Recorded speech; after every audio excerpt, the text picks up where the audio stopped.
हे friends, हमारे channel को subscribe करें और बेल आइकन को भी प्रेस करें ताकि द मिस्टिकल लैंड के सभी इंटरेस्टिंग वीडियोस आप सबसे पहले देख सकें।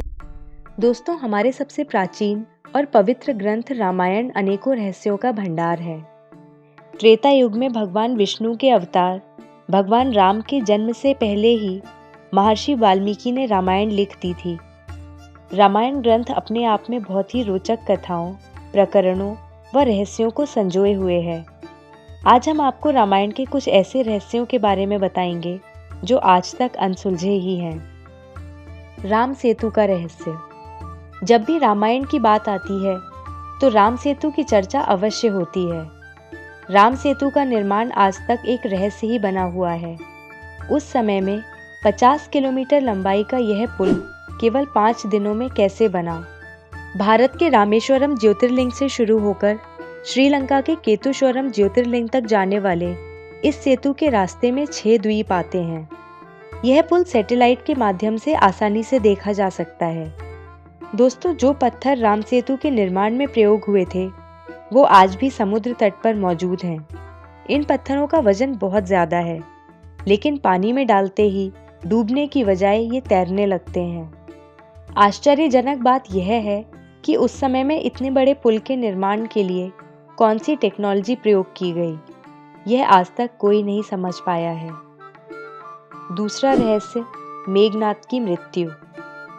रावण का पुत्र इंद्रजीत, जिसको मेघनाद भी कहा गया, क्योंकि उसके जन्म के समय रोने की नहीं बल्कि बादलों के गड़गड़ाने की आवाज़ सुनाई दी। मेघनाद एक बहुत बड़ा तपस्वी था और उसने अनेकों विद्याएं सीख ली थीं। पशुपति अस्त्र, नारायण अस्त्र और ब्रह्मास्त्र जैसे अस्त्रों को भी हासिल कर लिया था। उसके बारे में एक विचित्र बात है कि हर कोई उसे पराजित नहीं कर सकता था और ना ही उसका वध आसानी से किया जा सकता था। मेघनाद को वरदान प्राप्त था कि उसे वही मार सकता है जो 14 वर्षों से ना सोया हो। इसलिए जब भगवान राम, माता सीता और लक्ष्मण वनवास के लिए गए तो लक्ष्मण ने निद्रा देवी से 14 वर्षों तक न सोने का वरदान मांगा, ताकि वो दिन में राम सीता की सेवा करते रहें और रात में पहरा देते रहें।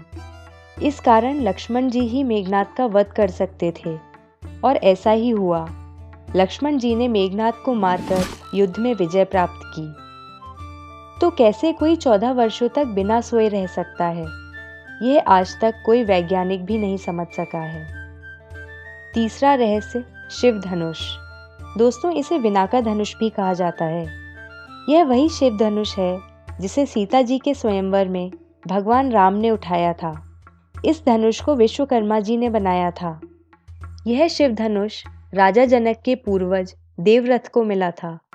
शास्त्रों के अनुसार इस धनुष को उठाने के लिए लगभग 300 लोगों की आवश्यकता होती थी। विनाका धनुष की लंबाई 1.68 मीटर थी। जिस धातु से यह धनुष बनाया गया था उसका घनत्व इतना अधिक था कि आज के समय में इस घनत्व की कोई भी धातु पूरी पृथ्वी पर उपलब्ध नहीं है। इसका अर्थ तो यही निकलता है कि विनाका धनुष एक ऐसी धातु से बनाया गया जो पृथ्वी पर थी ही नहीं। इस धनुष के निर्माण में किस धातु का प्रयोग हुआ, यह आज तक एक रहस्य ही बना हुआ है। तो दोस्तों, ये थे रामायण के सबसे रोचक और रहस्यमयी तथ्य। आशा है आपको हमारा आज का एपिसोड पसंद आया। अपनी राय कमेंट बॉक्स में लिखिए। यदि वीडियो अच्छा लगा तो लाइक और शेयर ज़रूर करें।